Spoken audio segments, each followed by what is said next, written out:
दोस्तों आज के वीडियो में हम लॉर्ड टेनिसन की एक बहुत ही फेमस पोयम इन मेमोरियम के बारे में स्टडी करेंगे। यह पोयम आर्थर हेनरी हेलम की डेथ पर बेस्ड है, जो टेनिसन के फ्रेंड होने के साथ साथ उनकी सिस्टर के फियांसे भी थे।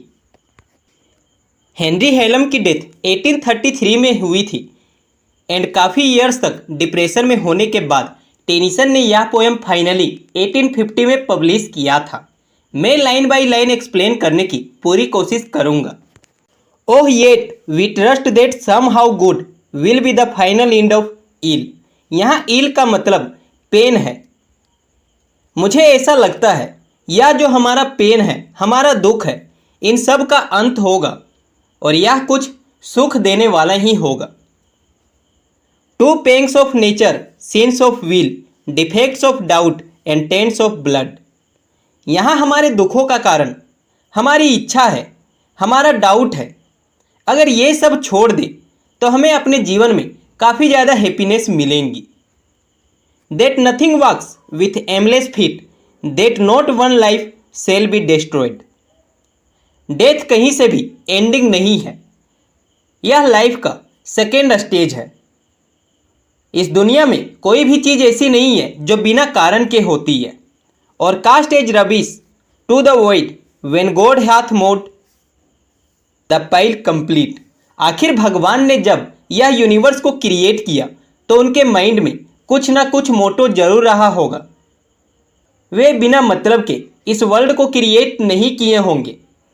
That not a worm is cloven in vain, that not a moth with vain desire. यहाँ मौत का मतलब पतंगा होता है। हमने पतंगे को अक्सर मोमबत्ती या दिए की लो में जलते देखा है, लेकिन इसके पीछे भी एक कारण है। हमने कीड़े को भी कटते देखा है। इन सब के पीछे भगवान ने कोई ना कोई रीजन जरूर रखा होगा।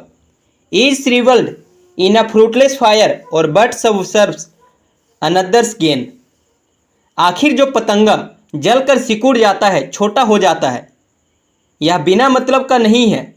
और ऐसा तो बिल्कुल नहीं है किसी को दुख देने के बाद ही अनदर पर्सन को सुख मिलता है, गेन होता है।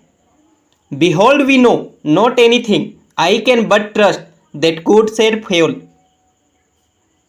भले ही हम सब कुछ नहीं जानते हैं, लेकिन मुझे इतना विश्वास जरूर है अंत में सब कुछ अच्छा होगा।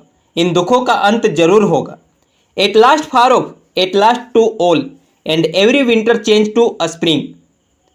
यहाँ विंटर का मतलब सीधा सीधा दुख, मृत्यु, निराशा, मतलब कि नेगेटिव चीज़ें हैं। एंड स्प्रिंग का मतलब आशा, पुनर्जन्म, सुख। ये सारे वर्ड्स को इंडिकेट करता है। हम सभी को पता है विंटर के बाद स्प्रिंग आता है। ऐसे ही हमारे दुखों का अंत होगा और सुख आएगा। अगर कहीं मृत्यु हुई है तो वहाँ पुनर्जन्म भी होगा। अगर कहीं निराशा छाई है तो वहाँ आशा की किरण भी जरूर आएगी। इसलिए निराश नहीं होना है, हमें निरंतर आगे बढ़ते रहना है। So runs my dream but what am I, an infant crying in the night.